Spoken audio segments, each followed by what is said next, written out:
This video is about two things. One is the book that Dr. Peter Jack has been analyzing in the context of civic education, as he calls it. The second part is about the press statement that was released by the Minister of Finance and Economic Planning in South Sudan. So on February 14th, a group of wounded veterans went to the premises of the Ministry of Finance in Juba, and they protested about some finances. And according to the press release, it's about some funds that they feel they are owed, but they were not given. So one of the things that made waves is a phrase that was used by the Minister of Finance, where he called the protesters self-proclaimed wounded heroes. And that didn't please many people, including myself. In the press release, this is what he said. He's trying to explain why the veterans protested. So this is what he says. The situation stems from a long-standing misunderstanding, where it has been falsely propagated that the ministry has a dedicated budget supported by foreign donors for such medical claims. We wish to clarify that this information is not accurate. The government, not foreign donors, supports the medical benefits of all veterans, and these are managed outside the conventional budgetary allocations of the Ministry of Defense and Veteran Affairs. So he went on to say, in support of what they're doing as the government. But in our government's commitment to support our wounded heroes, the Ministry of Finance and Planning released a payment of $2 million in November 2023, an additional $1 million in January 2024. These funds were disbursed to the account of the Ministry of Defense and Veteran Affairs for this specific purpose of addressing the needs of our wounded veterans. So he's saying they've done their part, the Ministry of Finance has done its part, so the money is given to the Ministry of Defense. So, and this is what he says, and I think he's shifting the blame to the Ministry of Defense. The Ministry of Finance and Planning wishes to make it clear that the responsibility of managing the affairs of our wounded heroes lies with the Ministry of Defense and Veteran Affairs. So he's saying if these wounded heroes want to protest, they have to go to the Ministry of Defense and Veteran Affairs, not the Ministry of Finance. Now, he lays out that. So he's explaining the logic behind the protest and why he thinks it should not be the Ministry of Finance that should be blamed, but the Ministry of Veteran Affairs. But he hasn't explained why he first called them self-proclaimed wounded heroes. He hasn't explained. He went on, as you heard what I just read, and which he also explains in his press statement. He hasn't explained anything. He only explains why they protested and why the Ministry of Finance should not be blamed.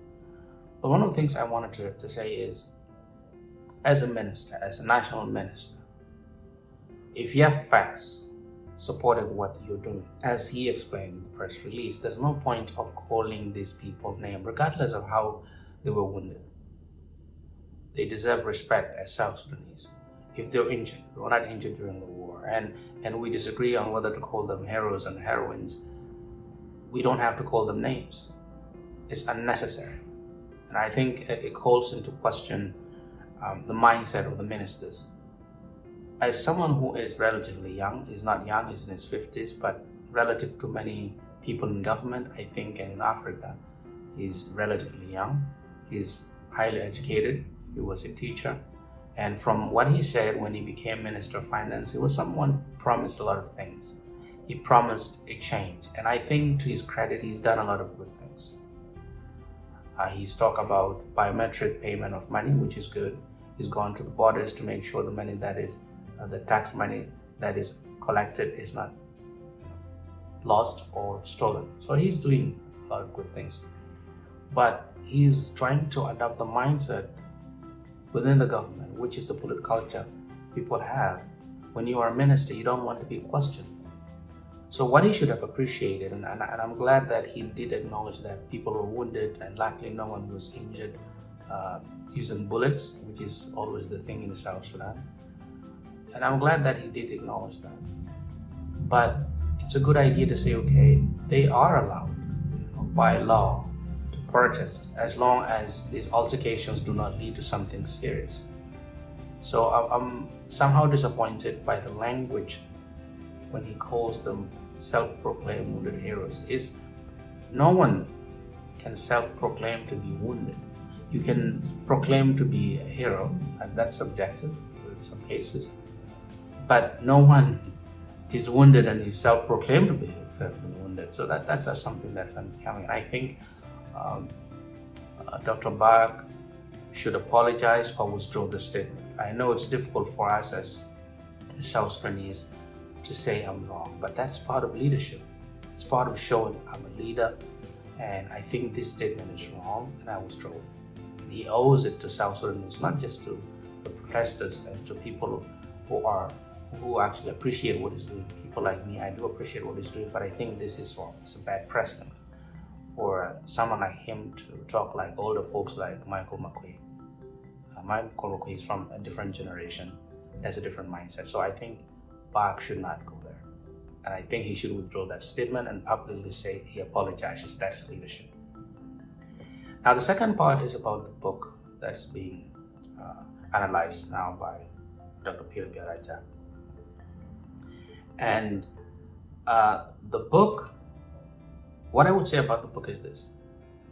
I don't know, I'm not sure about the authenticity of the author. But what I would say is most of the things Biar is saying are things that happen. And I think they've been talked about by other scholars, they've been talked about by Enough Project. So these are not things that are new. So where I think I would caution Biar is the approach. Because if you are someone who aspires to be a national leader, there's a way in which you conduct yourself. There's a way in which you say your truth. Just because something is true doesn't mean you should not approach it with caution. Many of us have been told, and many of us know from people who work with Kiir, not people Biar is saying. I know people who worked in government, and they've talked about Kiir having a drinking issue. So that's not something that is strange. Kiir having affairs with daughters of his colleagues, that's not a strange issue. We know this is true. So what Biar is saying is not something that is false, but I think where we can disagree with Biar is the approach. There's a level at which you don't go, regardless of how true what you're saying is.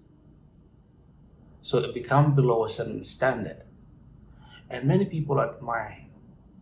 But there are some people who like what he's saying. They enjoy that. They enjoy that vitriol. They enjoy that debasement of Kiir. Not because what Biar is saying is wrong, but because they want Kiir to be denigrated. That's what they want Biar to do.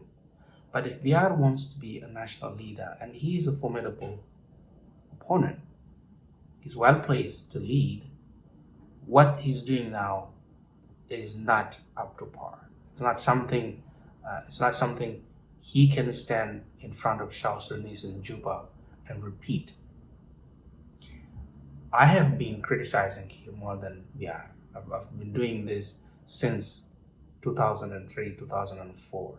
And I've criticized Kiir long before Biar ever knew Kiir was a problem.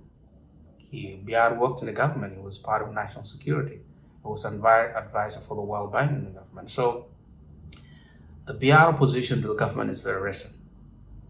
So I know that Kiir is a problem. Not a problem because he's a bad person. It's a problem because he's not a leader that can transform South Sudan to what we want it to be. So if Biar wants to criticize Kiir, the other things he can do, not point out problems, but also show how South Sudan can be fixed. And I've said this several times, that in South Sudan, our leaders tell us what is wrong. They point out what is wrong. If you talk to Kiir, he's going to tell you there's corruption. He's going to tell you you know, people are going hungry. He's going to tell you exactly what we know, but he's not going to propose solutions. It's the same thing with all government ministers. It's the same thing with opposition leaders, whether it's Pagan Amom, whether it's Thomas Cirillo, whether it's Paul Malongawan, whether it's anyone. They know how to say what the problems are. They point out problems, but none of them is going to propose a solution. That's what we're missing. And this is where I think Peter Biar comes in.